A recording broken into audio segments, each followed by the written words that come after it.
there's a theme in Shōgun about freedom, Yes. right? Yes, and I also, when watching Loki, realized that we really shared the same themes, where it's free will, Yeah, purpose, purpose. and sacrifice. Right. Yeah. Right. And that's why I was not expecting to, but I was like shedding tears watching the show.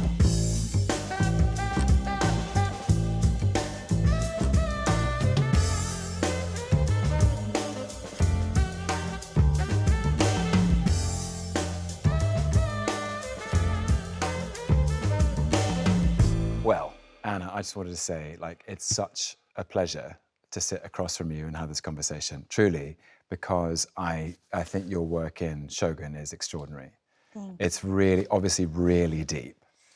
And you've created Mariko with such care and diligence and love. And I've found the whole show and your performance extremely affecting. Thank you so I much. really thought it was wonderful. 私は踏みつけにされる小作人ではござりませぬ。偉大なる武将、明智陳斎の娘にございまする。Getting that from you is so strange to me because I've been watching your work, and I remember the first time I had seen a lot of your films, but then I watched The Night Manager and I was like, who is he?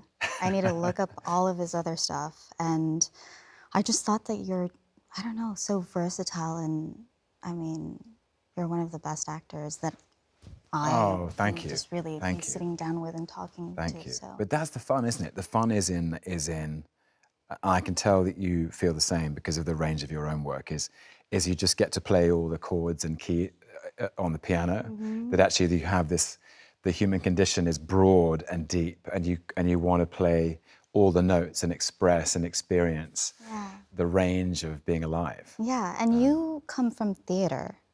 I trained as an actor in the theatre, and then my first, this is going back. I know your first film. Really? It's Joanna Hogg's Unrelated. That's right. Were you that's going right. to mention something else? No, that's right. I left drama school and I made Unrelated that summer. Right. And I was so, by the way, like 10 out of 10 for the research there. Well, I don't know how you know about honestly, that film. Like, it's such a good film, and along with Archipelago, I was just like, wow, like, it's so different from what I've experienced. And I wanted to ask you, like, what's the process on that? Like, how much is written on the script, and do you do rehearsals, and is it improv? Like, Wow. Well, she'd written this brilliant script and we improvised it. We sort of started at the beginning. So we shot it consequentially. yeah. Very unusual. And within about 3 days, she said, I just want, everyone knows the structure of the scene, but let's improvise our way through it, because I think we'll create more, just be more truthful, more honest. Yeah. And I had never made a film before. And so I was like, I was so green. I was so unaware, really, of what I was doing. And I think it was a gift, actually, because it was a gift in that knowledge, I think, that I know you'll feel of when what you're doing is honest. And the camera's interested in something real. It's not necessarily interested in something prepared. So you have to do your preparation and then try and put it away and then re-experience it, if that makes sense. Anyway, we've done my beginnings. I was wondering about your beginnings and how you started, how you got into acting. What inspired you? Well, I wanted to be a singer. Wow. When I was younger. Okay. I did a little musical in Japan when I was probably like 11, 12. But still, I wanted to sing, and so I ended up being a part of a J-pop group, which is a Japanese pop group. Wow. And while I was a little before that, because the music, the agency I was part of was very focused on music, I knew that was kind of my way into the industry. But they did kind of need a Japanese actress who could speak English.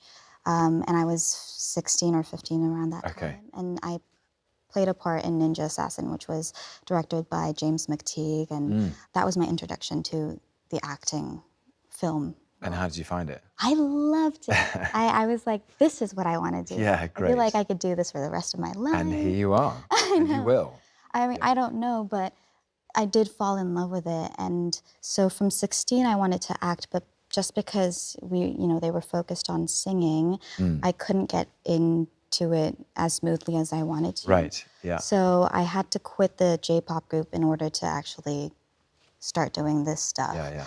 And it was back in 2019 that I restarted. Right. And I didn't have any rep, but my current manager reached out to me after watching Ninja Assassin. Okay. And he was sending me tapes, and I had met some other people in the UK, and I was cast in Fast 9, the Fast and Furious movie. And so that I've heard of them. Yeah, you might know it. I might know those guys, yeah. Yeah, so that was kind of Amazing. Wow. And what was that like? It was so much fun. I bet, yeah. I mean, I felt very trapped when I was in the J-pop group. Okay. I loved the girls, but I was not in control of my own career. Right. So having experienced that and being able to audition for whatever I wanted to audition for. Play. Yeah, and the people are like, what do you want to do? I was like, you want to know what I want to do? So it was just so refreshing, and I felt so supported by my team, and to be able to go on set and work with these actors that you were always watching, it was just a dream come true. And then from F9, Pachinko? Yes, Pachinko. Well, I have to mention, I did a show called Kirihaji prior to Fast 9, and that was kind of when I was quitting the group. Right. Yeah, but Pachinko and then Shōgun. And then Shōgun. Yeah. Oh, wow. I mean, it's just that you are saying you only kind of restarted in 2019 is like extraordinary to me, actually. It was a couple of years ago. Well, not that long. Not too long ago. Yeah. I've just been so lucky. But when you're going from a film like that and doing other things that are just so high budget, and it feels like everything is supposed to be perfect. Yes. What's that transition like? Good question. I think it's trying to retain the truthfulness of the moment itself inside the precision of what's required. Working in sync, in concert with the whole crew, with the camera, with the action, with the choreography, with other people's requirements, but trying to allow there to be a quality of aliveness and spontaneity, I think, in responding to people and listening. I had a great acting teacher who said two really helpful things. He summed up acting in 5 words, which was being truthful in imaginary circumstances, which I loved. And the second thing he said, which I always remember, is plan it, know it, forget it, do it. Plan it. And there's something instinctive and honest about that. Living in that moment. Living in the moment. But it's hard, isn't it? Don't you think it's hard to let it go? Yeah, and especially when you're on set and all these cameras and you're looking at, I don't know, eye lines and whatnot. I think I'm still trying to figure it all out. Yeah. I suppose yes, me too, by the way. We all are. It's trying to light a bonfire underneath the imagination so that the imagination is somehow responding to something in that moment. Not like from this morning or the night before, or it's happening now. It's fresh. I guess. Does that make sense? No, it does make sense, but it's hard to do. Of course. And especially on something like Shōgun, where I feel like what you were all required to do was to live inside this form of behavior and this culture of manners, which is very ancient and very classical, and to honor that and to represent that truthfully, but also have these very deep, rich, real lives going on. I certainly, can I just ask you, I love the metaphor of the 8-fold fence. From the time we are small, it is something we are taught to build within ourselves. And impenetrable wall. I found it really moving. And the idea of a private self hidden within the many selves that we are, that is only for you. And I wondered how you related to that, because you're being so careful. You have such honor for, it seems, the form of the time, but also your spirit is very alive inside. I wanted to ask you about that and how you connected to that. Yeah, I think that it's kind of unfortunate that the women back then were so forced into those situations where they really had to like protect themselves. You know, they weren't permitted to speak up and to show exactly how they were feeling, and so that was kind of their escape. And it was easy for me to understand because the societal expectations, it's very much still alive in Japan. And so knowing, you know, growing up with women who were experiencing that and reflecting on my own experiences, it was just like, okay, I know what this is. And it's beautiful because in the show, we get to see it as something that's a little bit like, it's not as negative as I just explained it. It's more right. zen, and Yeah. there's that beauty in it. But yeah, channeling that, I think, was kind of, it just came organically. What's it been like, the response of either Japanese women or Asian women for you, of your performance? Ooh, I'm trying not to get emotional. Okay. Okay. Can we pause?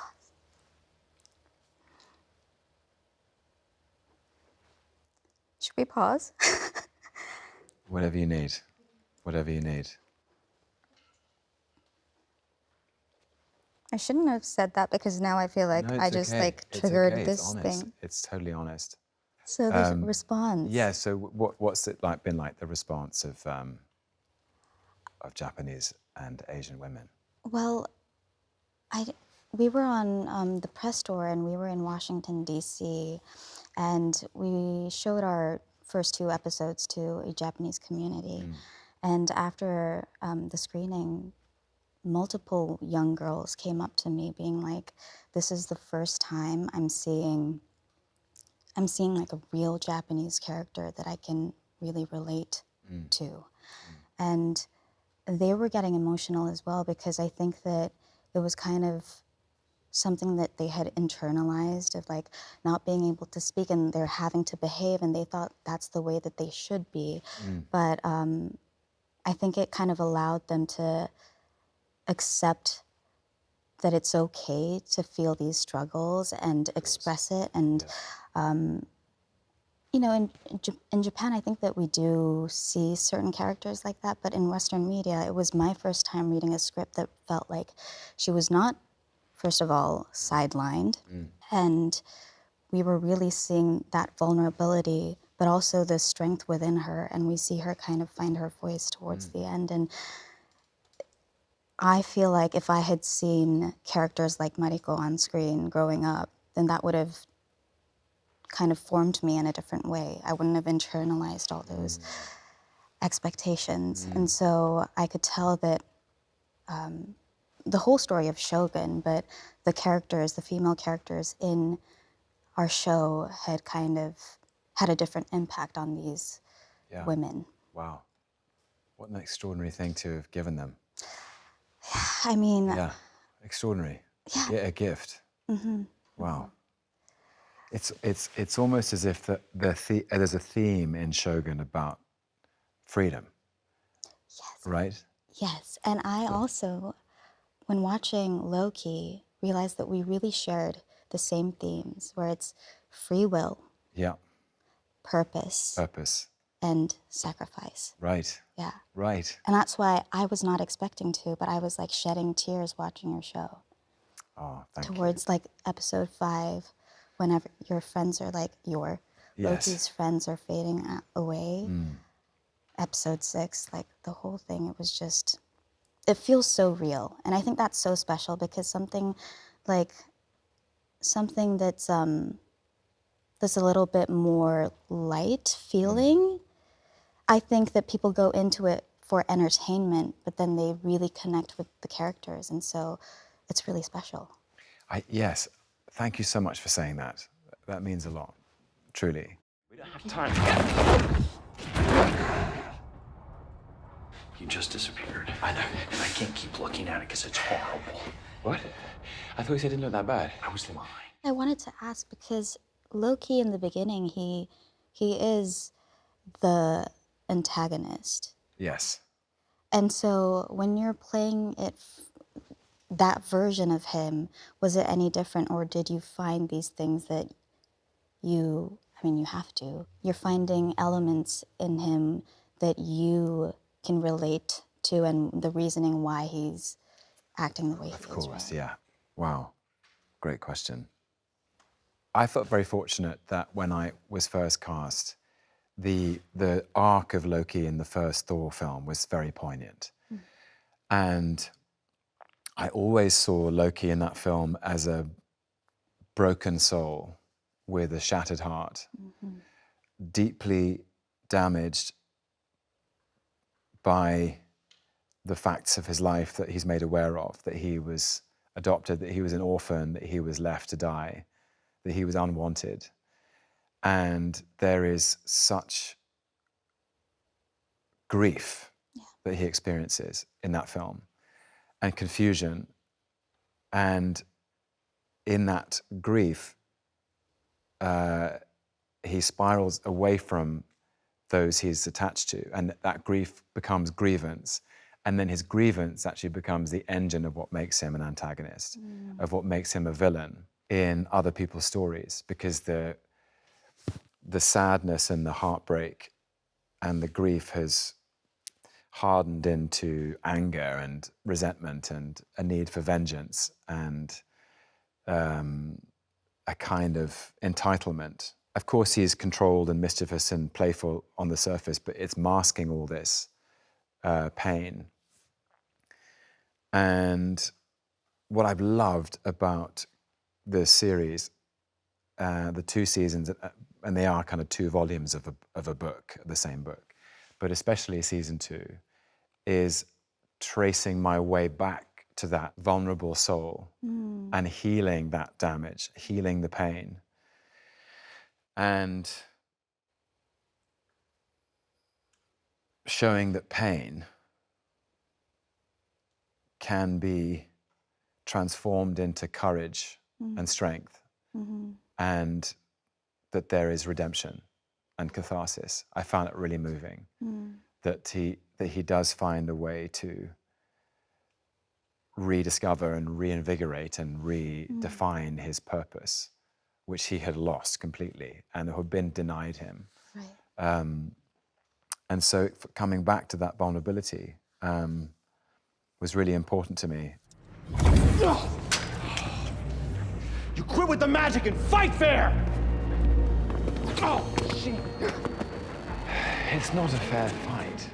And that's what it felt like on Loki. But I wonder if also for Mariko it's similar too, as the story develops and she's under greater pressure from different sides. She's trying to honor Toranaga and also be honest about her feelings for Blackthorn, but the stakes are higher because Ishido is doing what he's doing, and then eventually in episode 9 you really have to meet the moment. But Mariko is under enormous pressure in that. I mean, it's unforgettable, that scene of you defiantly walking towards the gate and in your presence demanding that they make way for you. Yeah, I think it is similar in some ways and a little different, because I think women were under the pressure to kind of just conceal. You know, they had that kind of oppression. And so for most of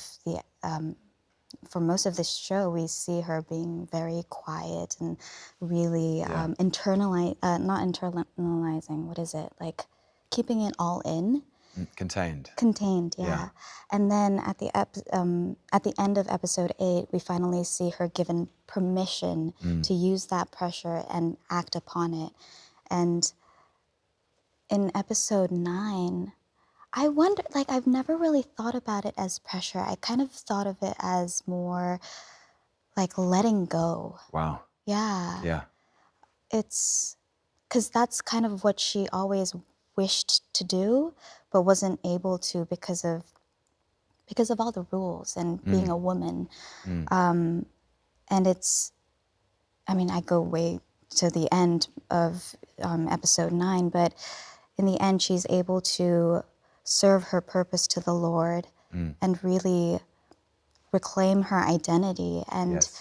kind of finish her father's battle and also just go get what she wants, is what she always wanted to just follow the footsteps of her family.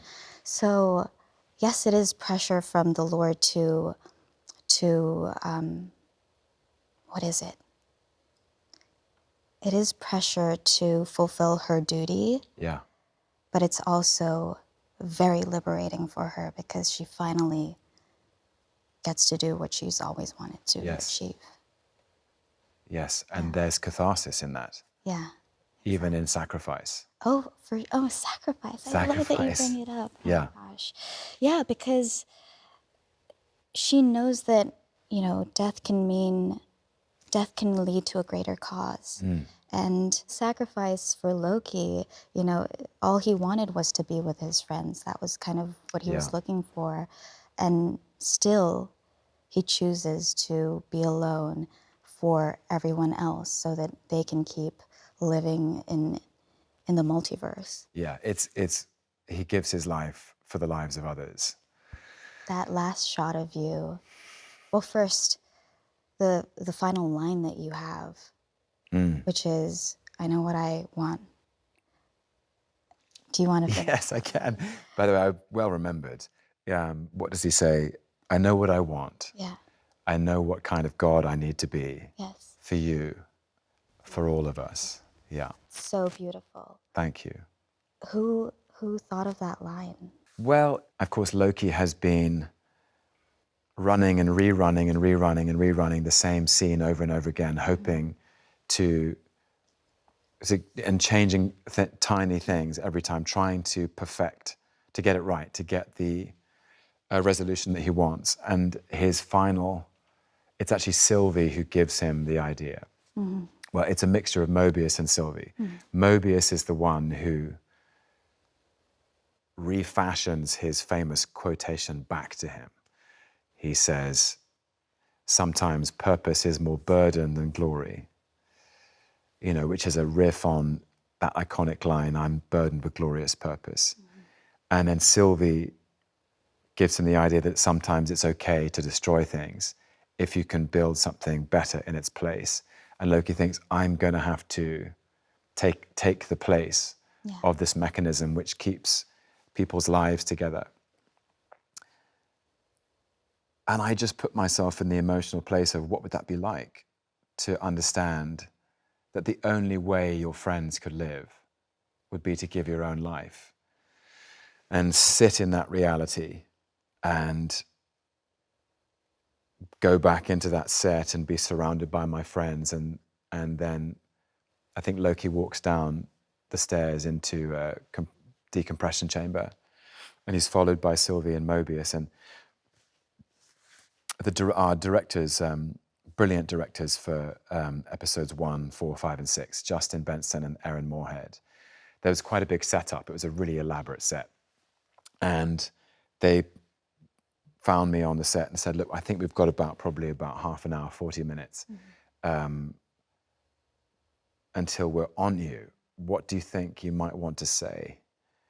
And I said, So it wasn't in the script? Well, there was something there, but I can't remember exactly what it was. And I went for a run, which is sometimes a sort of way of getting into a way of accessing something much more instinctive in myself around the set, the soundstage. We were filming at Pinewood Studios in West London. And it was a beautiful morning, and I was running around the whole the lot in my costume, just trying to go deeper into my experience of this was the last thing Loki was going to say. And I remembered that at the end of Thor, the last thing he says, looking into the eyes of Odin and Thor, is, I could have done it, Father. I could have done it for you, for all of us. I could have done it, Father! I could have done it!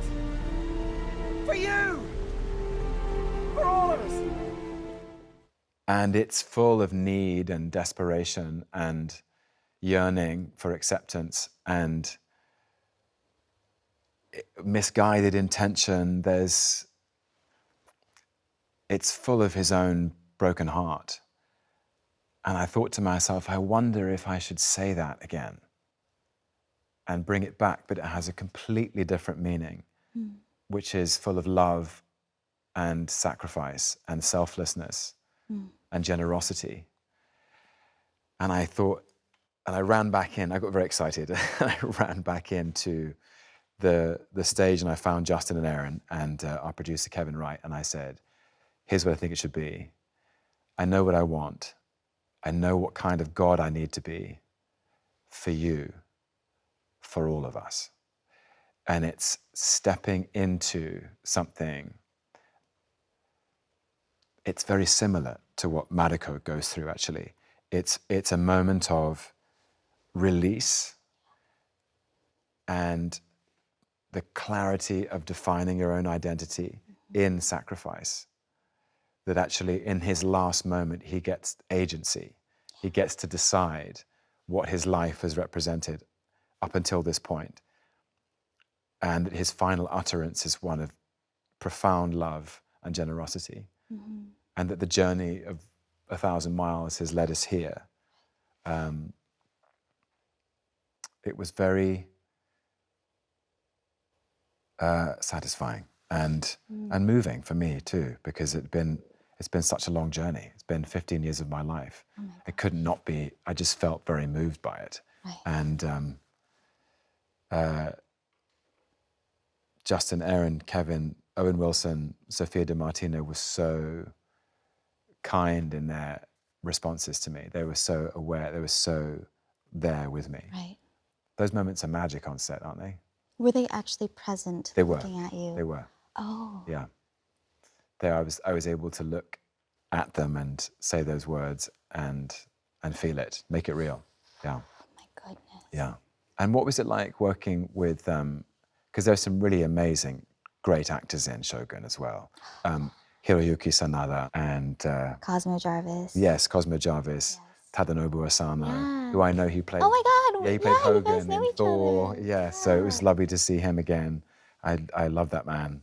But I've been such a fan of, I hope I'm saying his name right, Hiroyuki Sanada.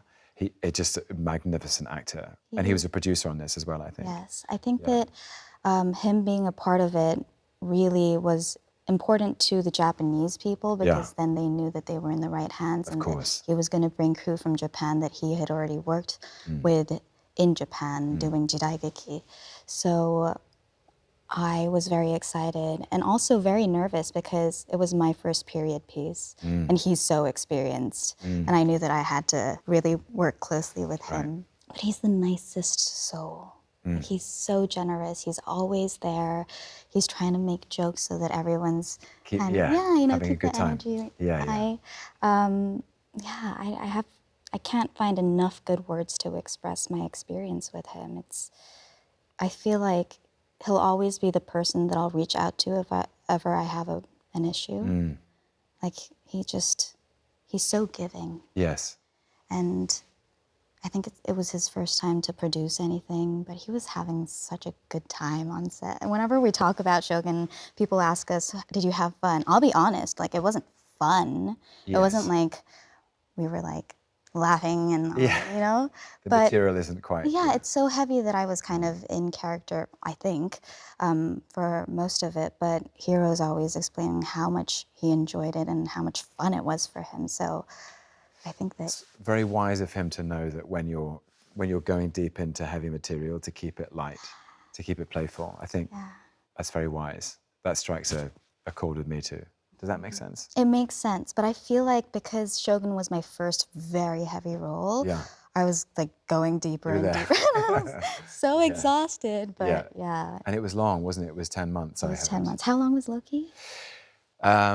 Loki was 5 or 6 months of principal photography. And it had its own, in development it was longer. I was really honored to be a producer on it as well, a bit like Hiroyuki Sanada. So I was sort of, you know, you're building the plane as you're coming up to the runway. Yeah. But there was a momentum to it, which I remember very clearly. I remember we finished episode 1 and 2, and it felt like I was already like, I thought I'd run my laps around the track. I thought I'd run my race, and I went, hang on, there's 4 more episodes to go here. Okay. But when you're doing something like Loki, do you already know how and because you're a producer, do you know how the ending's going to be for your character in season 1, or did you go on to season 2 and then start to think about how That's you such an wanted to interesting end question. the story? Yeah.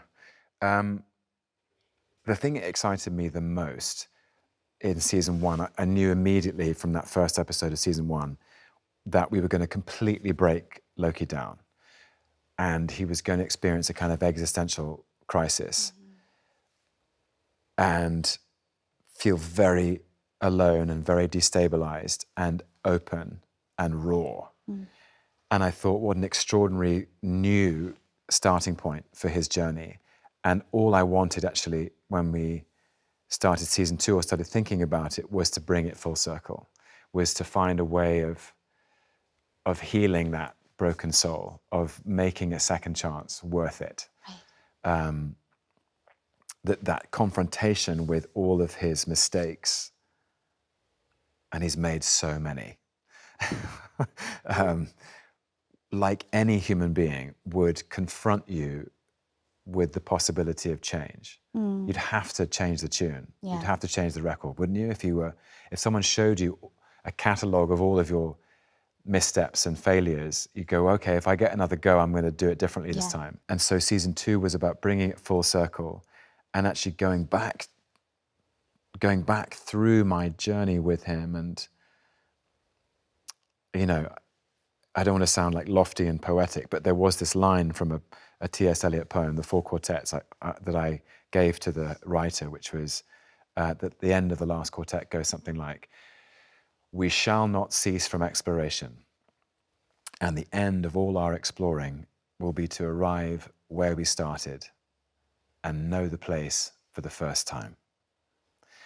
And that became Loki taking his place on the chair at the end of time, at the throne he always wanted, but in a shape he would never have recognized or never have understood, with a purpose that was reinvigorated and redefined. It was arrive at where we started and know the place for the first time, to go back, to bring it kind of full circle. So that was the thing I cared most about. Right. That's beautiful. Yeah. So 10 months in Vancouver, Yes. a very deep exploration of a very deep soul. When the time comes, how did you say goodbye to Mariko? I didn't have time to say goodbye. You didn't say I really did not have time to say goodbye. So I wrapped. I went back to my apartment in Vancouver, slept 8 hours, woke up, and went to my next job. Oh my goodness. Yeah. Which was? Monarch. Which we also, there's a little bit of shared territory there. Yes. I feel like you've worked more with the other kaiju than the one I worked with. Yes. Yes. But we maybe, I don't know. You maybe ever know. Who knows? Okay. How exciting. But yeah, Monarch. Okay. Yes. Yeah. Complex organization. Yeah, I remember just walking onto the set and having my hime bangs, the Mariko haircut. Right. Yeah, and we were trying to cheat it so that they couldn't see it, but I really didn't have time to like do anything to really say goodbye. So I think just going into that new character helped me just kind of leave her. Yeah. I had to So we force it. literally flew from Vancouver to... Oh, I was waking up in Vancouver, shooting in Vancouver. Oh my goodness. Yeah. So did you have a day? No. Not a single No, day. I mean it when I say I my slept and then I went to Wow. the next thing. That actually blows my mind. I don't know if I would do it again, Yeah.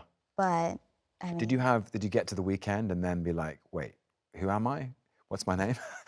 I think it was happening when I woke up. I was like, okay, I guess I'm Kate now.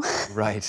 Yeah. You know, so. And did Kate feel radically different? Did it feel like Oh yeah, a vacation? everything's, you know, like you're wearing normal clothes, you're Yeah. walking normal, you don't have to study how to hold a cup. No. You know, we had to do everything on Shōgun, so that was kind By of. the way, I can see the detail. It's really moving to see the detail. Really? Yeah. Yeah, we did work hard on that. You can see it everywhere. To just learn everything. Yeah. But yeah, that's how I said goodbye to Mariko, is just getting into another character. And for you, I mean, you played Loki for 14, 15 Yeah. months. How do you say goodbye? You can't really. There's a sense, I remember very clearly when we finished. And I just remember, I think, just looking around going, did we do it? Are we done? That's it? We're done. Nothing left. Sort of, are you sure we didn't need to pick anything up? You still wanted to. Yeah, like we're all here. We've got 5 more minutes. But then that feeling of, I just felt this wash of relief, because it had been a very meaningful experience. It had been a very committed shoot from everybody, and that sense of the exhale that it's done. It's in there somewhere. Yeah. We've got to edit it and organize it and collect it and give it shape. But there's feeling in there somewhere. Like you gave it everything. Yeah, and you kind of just feel light. And we actually finished, it was like 2 or 3 in the morning. And I went around and said goodbye to the crew. And by the time I left, I got in my car and drove away, it was getting light. And it was amazing to drive into the sunrise with it all in the rear view and just like, you know. That itself is a movie. It's like, what is it? It's like, that'll do, pig. You know, just that'll do. You left it all on the field. Yeah, no more miles left to run. Do you feel like you still carry a little bit of him? Always. Yeah. Completely. Yeah. In Japanese, you would say "otsukaresama deshita," which you say at the end of work. It's like, thank you for your hard work. So, Thank you. How do I say that? Otsukaresama deshita. Otsukaresama deshita. Lovely. I'm going to take that with me. Thank you. Thank you.